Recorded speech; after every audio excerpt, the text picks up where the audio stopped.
Good morning, student. Myself, Kishan Kumar Nirvan from Government Polytechnic College, Chittorgarh, lecturer in Mechanical Engineering Department. आज हम discuss करेंगे balancing से related numerical problems. Last lecture में हमने एक question solve किया था जो पहले से ही कम्प्लीटली बैलेंस था। आज हम ऐसे ऐसी प्रॉब्लम सॉल्व करेंगे जो पहले से कम्प्लीटली बैलेंस नहीं है, उसमें हमें काउंटर मास का यूज करना होगा। तो देखते हैं उस क्वेश्चन। तो 4 masses M1, M2, M3, M4 are 200 kg, 300 kg, 240 kg and 260 kg respectively. आपको 4 मास दिए हुए हैं जिनके नेम है M1, M2, M3, M4 और इनकी वैल्यूज़ भी दी हुई है। M1 है आपके 200 kg, M2 आपके है 300 kg, M3 है आपके 240 kg एंड M4 आपके 260 kg है। The correspondence radius of rotation on 0.2 metre, 0.15 metre, 0.25 metre and 0.3 metre respectively आपको दिया हुआ है। And the angles between successive masses are 45, 75 and 135। यानी एक मास से दूसरे मास के बीच का जो आपको ये एंगल दिया हुआ है। सक्सेसिवली का मतलब क्या है कि जैसे आपके 4 मास है तो M1 और M2 के बीच में जो एंगल है वो आपको 45 डिग्री दिया हुआ है। फिर M2 और M3 के बीच में जो एंगल है वो 75 दिया हुआ है। और M3 और M4 के बीच में जो है आपके 135 डिग्री का डिफरेंस या एंगल दिया हुआ है। तो find the position and magnitude of balance mass required. तो हमें जो बैलेंस मास या काउंटर मास जो हम प्रोड्यूस करेंगे उसका वेट क्या होगा और उसका पोजीशन, एंगुलर पोजीशंस क्या होगी with respect to X axis जो हम रेफरेंस लेंगे। तो if it's radius of rotation is 0.2 metre, आपको आरसी की वैल्यू जो काउंटर मास जो आप पुट करोगे उसमें उसकी जो रेडियस है वो आपको 0.2 मीटर दी हुई है। तो हमारे पास गिवन डाटा क्या है? M1 200 किलोग्राम, M2 आपके 300 किलोग्राम, M3 आपको 240 किलोग्राम है और M4 जो है 260 किलोग्राम है। R1, R2, R3, R4 आपको दिया हुआ है। तो हम रेफरेंस को जो है M1 को हम क्या करेंगे, एक्स एक्सिस के डायरेक्शन में ही पुट कर लेंगे। इससे हमें एक बेनिफिट ये होता है वो 0 डिग्री एंगल हमें एक डायरेक्ट ही फाइंड हो जाता है।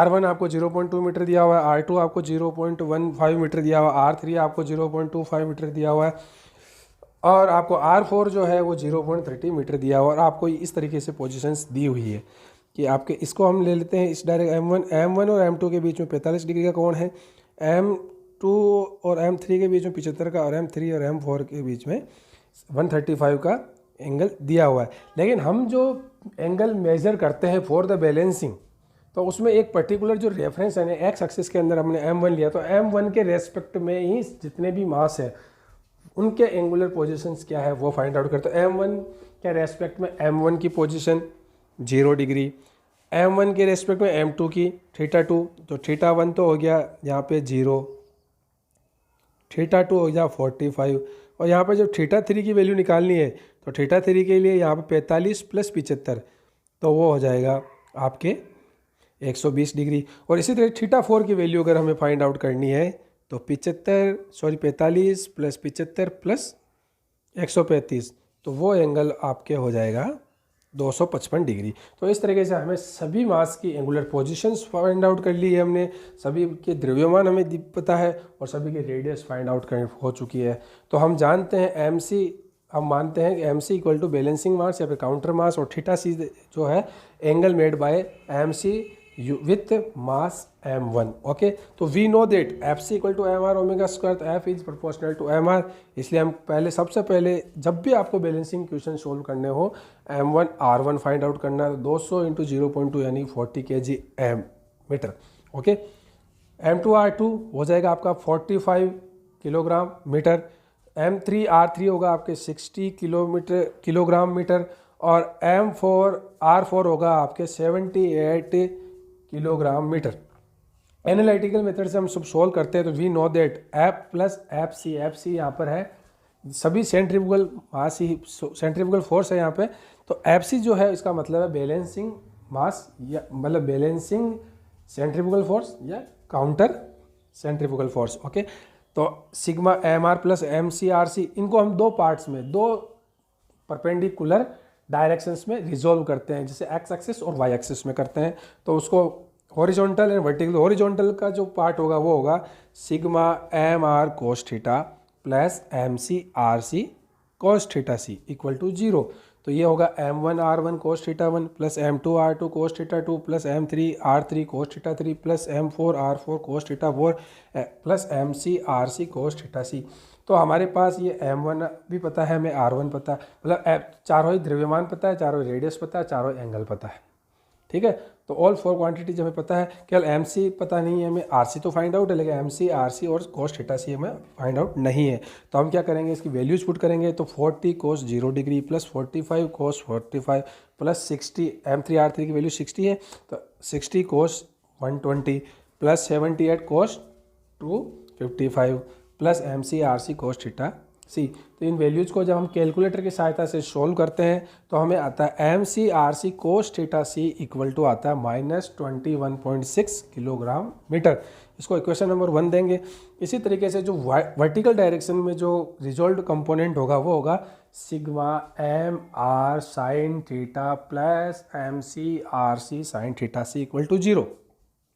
वैल्यूज जो हम वापस अगेन पुट करेंगे तो m1 r1 साइन 0 डिग्री, इसकी साइन 0 का वैल्यू 0 होती है, टर्म्स खत्म हो जाएगा, plus m2 r2 sine 45 plus m3 r3 sine 120 plus m4 r4 sine 255 plus mc rc sine theta C equal to 0। तो हम इसकी वैल्यूज पुट करेंगे तो 40 sine 0 degree plus 45 sine 45 degree plus 60 sine 120 degree plus 78 sine 225 plus mc rc sine theta C equal to 0।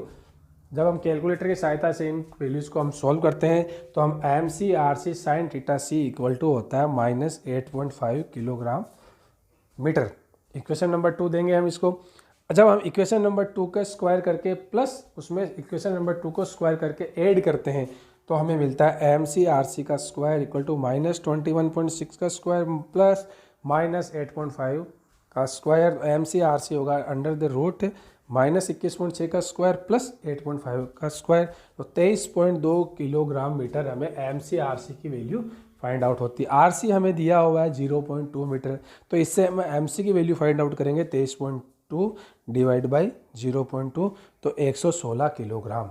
तो हमें एक जो counter मास हम लगाएंगे उसकी जो वैल्यू होगी वो होगी 116 किलोग्राम। उसके बाद हम देखते हैं बाय द इक्वेशन 2 में जब 1 का भाग देते हैं तो हमारे पास वैल्यू आती है tan theta C equal to -8.5 upon -21.6। हमेशा ये ध्यान रखना जो tan थीटा होता है वो होता है आपके y/x, यानी जब y की वैल्यू भी नेगेटिव है और x की वैल्यू भी नेगेटिव है, ओके, तब हम देखते हैं y की वैल्यू भी नेगेटिव है और x की वैल्यू भी नेगेटिव, दैट्स मीन ये नेगेटिव जो थर्ड क्वाड्रेंट में इसका एंगल आएगा। तो tan थीटा सी की वैल्यू हमारे पास आ रही है 0.3935, तो theta C equal to tan inverse 0.3935। Theta C की वैल्यू यहाँ हमें एक तरह से आ रहा है 21.48 डिग्री, ओके। बट नेगेटिव दोनों ही नेगेटिव होने से y और x दोनों ही नेगेटिव हैं थर्ड क्वाड्रेंट, तो थर्ड क्वाड्रेंट के लिए हम क्या इसमें 180 डिग्री और जोड़ देंगे। तो थीटा सी इक्वल टू होगा 180 प्लस 21.48, तो थीटा सी की वैल्यू आएगी यहाँ पे 201.48 डिग्री। तो इस तरीके से हम काउंटर मास जो 116 kg हमें प्राप्त हुआ और थीटा सी जो उसकी एंगुलर पोजीशन है वो 201.48 डिग्री सेंटीग्रेड पे हमें उसको प्लेस करना पड़ेगा, ओके। अब ग्राफिकल मेथड को सोल्व करना होता है तो किस तरीके से हम ग्राफिकल मेथड को इसको सोल्व करते हैं। तो सबसे पहले m1 r1 m2 r2 m3 r3 और m4 r4 की कैलकुलेशन करते हैं हम। तो वो होता है 40, m1 r1 40, m2 r2 45, m3 r3 60, m4 r4 होगा आपका 78, ओके। तो हम देखते हैं इसको उन्हीं डायरेक्शन में जो हमें एंगुलर पोजीशंस दी हुई है या जो हमको सेंट्रीफ्यूगल फोर्स लग रहे हैं तो उसी एंगुलर पोजीशंस पे ही लग रहे होते हैं, तो उसी डायरेक्शन में हम इन सबको एक सूटेबल स्केल लेके बनाते हैं। तो सबसे पहले हमने बनाया कि यहाँ पे 0 डिग्री सेंटीग्रेड पे है तो ये 40 m1 r1 बनाया। फिर इससे आगे हम m2 r2 इसी के जो एंड पॉइंट होता है उसी से हम m2 r2 को स्टार्ट करते हैं और वो होता है 45 डिग्री के एंगल पर, ये 45। फिर यहाँ से 120 डिग्री के एंगल पर हमने बनाया ये m3 r3 और वहाँ से हमारे को 255 डिग्री सेंटीग्रेड पे हमने ये बनाया, लेकिन ये लूप जो है अब क्लोज नहीं हो रहा है। जब ये लूप क्लोज नहीं हो रहा है तो ये जो लूप को बंद करने वाला ये रिजल्टेंट फोर्स देगा, उसको बोलते हैं MCRC। ठीक है, तो MCRC की वैल्यू यहाँ से, तो ये वैल्यू हम यहाँ पे कैलकुलेट करेंगे, स्केल से मेजर करेंगे, और जो भी हमने स्केल मानी है उसकी सहायता से MCRC को एक्चुअल वैल्यूज़ में कन्वर्ट कर लेंगे। और हम देखते हैं ये रिजल्टेंट फोर्स इन सभी फोर्स का है, तो इसमें जो काउंटर मास है विपरीत डायरेक्शन में लगता है। तो जब इस डायरेक्शन में है तो ये इसकी डायरेक्शन रिजल्टेंट फोर्स की है, तो काउंटर फोर्स इस डायरेक्शन में लगता है, तो हमें जो एंगल निकलेगा वो θc ये वाला होगा। ठीक है, जस्ट उसमें 180 आपको ग्राफिकल मेथड से अगर आप सोल्व कर रहे हो तो जो θc की वैल्यू आपको प्राप्त होती है जस्ट उसमें 180 डिग्री आपको जोड़ना होगा। ठीक है, तो MCRC तो हमें AE की जो वैल्यू आएगी वो आई यहाँ पे 23 किलोग्राम मीटर, और MC बराबर 23/RC, तो हमें 115 किलोग्राम, इसलिए अप्रोक्सीमेट आंसर देता है आपको ग्राफिकल मेथड। और θc जो है आपके 201 डिग्री आपको प्राप्त होगा। तो इस तरीके से हम ग्राफिकल मेथड और एनालिटिकल मेथड की सहायता से जब हमें एंगुलर पोजीशंस सक्सेसिवली रूप में दी हुई हो तो किस तरीके से हम सोल्व करते हैं वो है। अब हम नेक्स्ट एक प्रॉब्लम और सॉल्व करेंगे जिसके अंदर आपको एंगुलर पोजीशन डिफरेंट दी हुई है with respect to X axis. इसमें हमने दोनों लास्ट वाले में आपको कम्प्लीटली बैलेंस दिया हुआ था, इसमें आपको कम्प्लीटली बैलेंस नहीं दिया हुआ है, लेकिन इसमें किसी एक सक्सेसिव यानी M1 और M2 के बीच का एंगल दिया हुआ है, फिर M2 और M3 का एंगल दिया हुआ है उनके बीच में, और M3 और M4 के बीच में एंगल दिया हुआ है। ओके, तो किस तरीके से हम उसको ग्राफिकल और एनालिटिकल दोनों ही तरीके से सोल्व कर सकते हैं। तो जब भी आपको इस टाइप के क्वेश्चन होता है आप एनालिटिकली सोल्व करना ज़्यादा बेटर रहेगा, जब एक ही प्लेन के अंदर अनेक मास रोटेट हो रहे हो।